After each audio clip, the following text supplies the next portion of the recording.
মানুষ কিভাবে স্বর্গে যায়। কিছু মুসলিম বলে যে মুসলিমরা সবাই স্বর্গে যাবে, যে যদি কেউ মুসলিম হয় তবু সে অবশ্যই স্বর্গে যাবে না। তাই যারা বলে শেষে আমরা স্বর্গে যাব তারাও মূর্খ। আমার নাম আয়ুনা এবং আমি একজন গৃহিণী হোস্ট এবং আমি আসলে আমার একজন আমেরিকান নন মুসলিম বন্ধুর পক্ষ থেকে একটি প্রশ্ন উপস্থাপন করছি, যিনি আজ রাতের এই অনুষ্ঠানে উপস্থিত থাকতে পারেননি। এবং প্রশ্নটি হলো, তিনি বলেছেন যে মানুষ কিভাবে স্বর্গে যায়। যেমন তিনি শুনেছেন যে কিছু মুসলিম বলে যে তারা সবাই শেষে স্বর্গে যাবে, এমনকি যদি তাদের কিছুটা সময় নরকে কাটাতে হয়। আর অন্যরা বলে যে কেউ জানে না তারা কখনো স্বর্গে যাবে কিনা। তাই কুরআন এ বিষয়ে কি বলে? তাই হ্যাঁ, এটাই প্রশ্ন। ধন্যবাদ। বোন, প্রশ্নটি আমাদের একজন আমেরিকান নন মুসলিম বন্ধুর।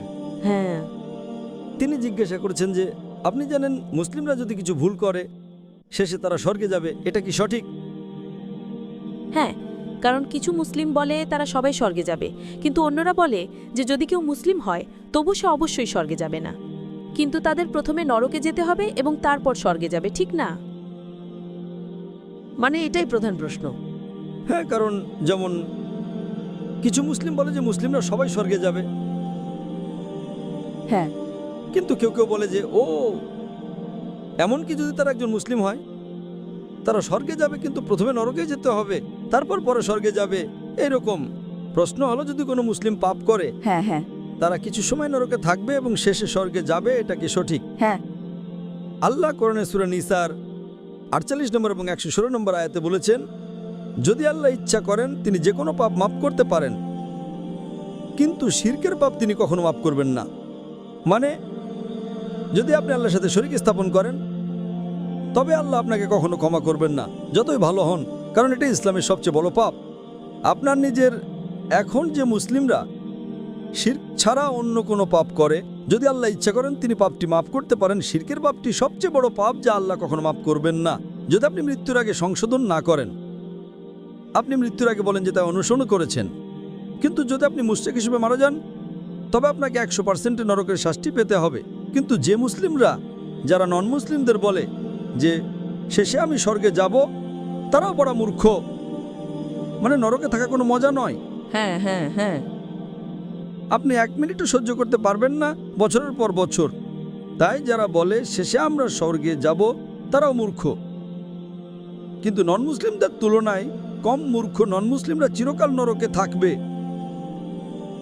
যে মুসলিমরা কোরআন অনুসরণ করে না এবং শুধু শিরক করে না কিন্তু অনেক পাপ করে, যেমন মদ্যপান, হত্যা, প্রতারণা, তারা নরকের আগুনে শাস্তি পাবে, কিন্তু শেষে তারা স্বর্গে যাবে। কিন্তু তারা কয়লার মতো হয়ে যাবে, জানেন কয়লা। তাই নরক কোনো মজা নয়। তাই যারা বলে শেষে আমরা স্বর্গে যাব, তারা জানে না যে নরকে 1 সেকেন্ডও থাকা সহজ নয়। তাই আমরা প্রার্থনা করি আল্লাহ সুবহানাহু ওয়া তাআলার কাছে যেন তিনি আমাদের পাপ মাফ করেন। আমরা চেষ্টা করি এবং ভালো কাজে বেশি করি যাতে আমাদের ছোট পাপ আল্লাহ মাফ করেন। তাই আল্লাহ কোরআনে বলেছেন, বড় পাপ থেকে দূরে থাকো এবং আল্লাহ আপনার ছোট পাপ মাফ করবেন। এবং আপনারা ইমাম আবাদ দাবিরের একটি বই লেখা হয়েছে 70টি বড় পাপ।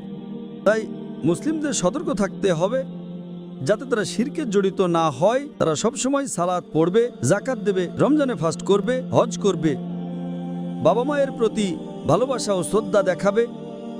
দেখবেন যে আপনি মাতলিটি করবেন না, জিনা করবেন না, সব আদেশ ইনশাল্লাহ আল্লাহ আপনি ছোট পাপ মাফ করবেন। আশা করি প্রশ্নের উত্তর দেওয়া হয়েছে।